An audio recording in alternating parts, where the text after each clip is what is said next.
وعلى آله وأصحابه أجمعين. أما بعد فقد قال الله تبارك وتعالى في القرآن المجيد: واعبد ربك حتى يأتيك اليقين. صدق الله مولانا العظيم. اللهم صل على سيدنا ومولانا محمد وعلى آل سيدنا ومولانا محمد وبارك وسلم. اللہ تعالیٰ نے سورہ حجر کی آیت نمبر 99 میں ارشاد فرمایا: وَاعْبُدْ رَبَّكَ، محبوب صلی اللہ علیہ وسلم اپنے رب کی عبادت کیجیے،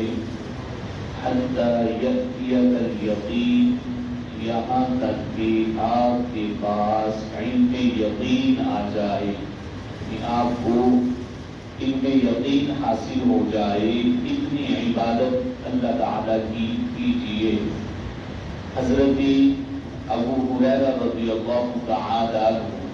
آپ فرماتے ہیں، سرکار دو عالم صلی اللہ علیہ وسلم نے فرمایا: المؤمن القوی خیر واحب الی اللہ تعالی من المؤمن الضعیف وفی کل خیر۔ فرمایا مومنین کی حضور نے اقسام کی دو قسمیں بیان فرمائی۔ فرمایا ایک وہ مومن ہے جو صحت مند ہے، طاقتور ہے، اسے کوئی بیماری نہیں، اس کا جسم صحیح سلامت ہے۔ اور دوسرا وہ مومن ہے جو بیمار ہے، وہ طاقتور نہیں ہے، کمزور ہے۔ تو فرمائے اگرچہ دونوں ہی اللہ تعالیٰ کو پسند ہیں، لیکن اللہ کو صحت مند مومن کمزور مومن سے زیادہ پسند ہے۔ اور وجہ کیا ہے؟ اس لیے کہ جو صحت مند ہے، طاقتور ہے، فرمایا وہ اللہ کی بارگاہ میں قیام زیادہ کر سکتا ہے، وہ اللہ کی عبادت اس کمزور مومن سے زیادہ کر سکتا ہے۔ تو اس لیے قوی مومن اللہ تعالیٰ کو کمزور مومن سے زیادہ پسند ہے۔ اور پھر فرمایا احرص علی ما ينفعک،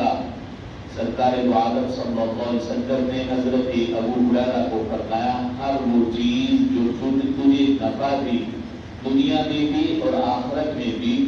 اس سے ضرور کر۔ واستعن باللہ ولا تعجز،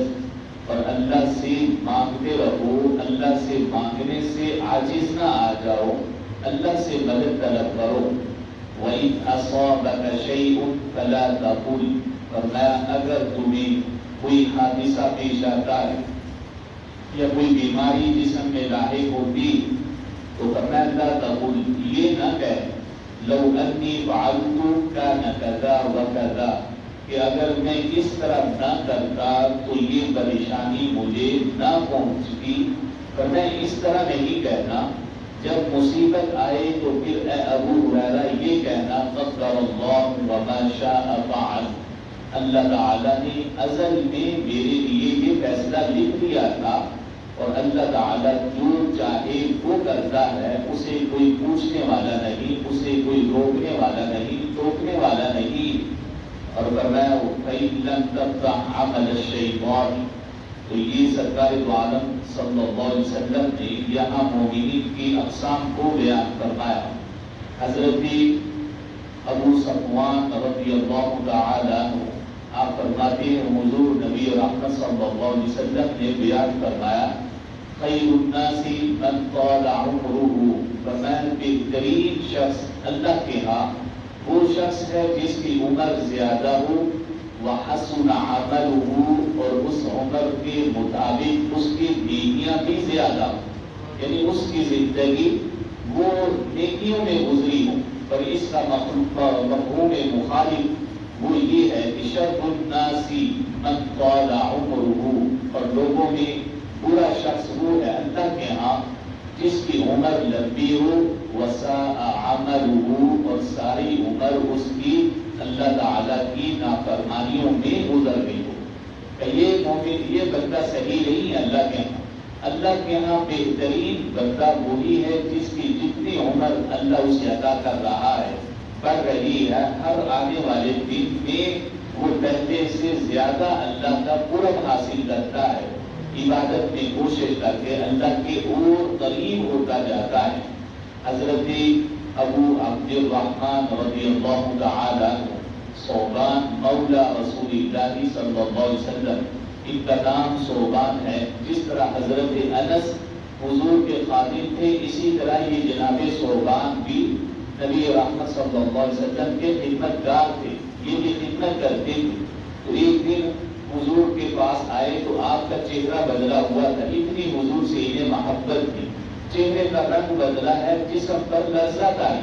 جسم کانپ رہا ہے۔ تو سرکار دو عالم صلی اللہ علیہ وسلم نے اپنے اس خادم سے پوچھا، اے ثوبان کیا وجہ ہے،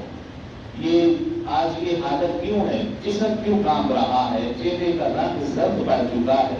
تو آپ نے کہا ما بی وجع ولا مرض، کہا حضور یہ کسی بیماری کی وجہ سے نہیں، کسی پریشانی اور کسی غم کی وجہ سے میرا رنگ نہیں بدلا اور کسی خوف کی وجہ سے میرا جسم نہیں کانپ رہا، سوائے ایک بات ہے کہ حضور الیوم تذکرت الآخرہ، کہ آج بیٹھے بیٹھے مجھے آخرت کا خیال آیا، میں جنت کا نظارہ کر رہا تھا تو مجھے یہ خیال آیا حضور اگر اللہ تعالیٰ نے آپ کے صدقہ میں آپ کے خادم ثوبان کو جنت عطا فرما دی تو حضور آپ تو اعلیٰ علیین میں ہوں گے اور میں آپ کا خادم وہ جنت کے سب سے نچلے درجے میں ہوں گا، کہ حضور ملاقات نہیں ہو سکے گی، کہ یہ دنیا کا یہ عالم ہے کہ میں ایک نماز ادا کر کے جب جاتا ہوں گھر تو پھر گھبراہٹ سی ہو جاتی ہے، واپس آتا ہوں آپ کے چہرے کا دیدار کرتا ہوں، میرے دل کو قرار آ جاتا ہے۔ تو آج مجھے یہ خیال آیا جب آپ مجھ سے اتنی دور ہوں گے، اعلیٰ علیین میں آپ ہوں گے